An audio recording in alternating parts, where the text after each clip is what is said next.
buhatan sa Human Resource Department naghimo na og plano alang sa konsepto sa 24 oras nga operation sa City Hall. Kini mo oy panggobyerno. 24 hours nga serbisyo Super Dondon.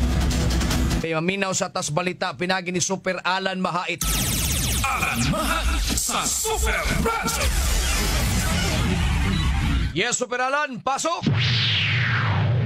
Buhatan sa HRDO sa kagamanan sa Dakbayan sa Sugbo ang naghinay-hinay na og himo o mga pamagi kung saon pagpatuman sa lisgutan nga 24 hours nga operation sa Cebu City Government gumikan mao kini ang konsepto nga bote patuman sa kagamanan sa Dakbayan sa Sugbo pinagi sa bago nga mga opisyal nga napili diadto nakalabay nga piniliay atong nasayra nga ipatuman nilang gitawag nila Mayors of the Night din aduna nay mga personnel nga mo cater sa mga problema nga sa mga problema nga abot diha mismo sa Cebu City Government bisan og gabiing dako gumikan na ang operation sa Cebu City Government himo ng 24 hours operation o gumikan ani ang buhatan sa HRDO ang naghimo na og mga pamagi pinagi sa pagtunga ni nasgutan ng mga kawani sa Cebu City Government dinadon na mo duty sa gabi nga dunas kadlaw no di og adto sa mag-duty gikan mismo sa buntag payon ngadto sa gabi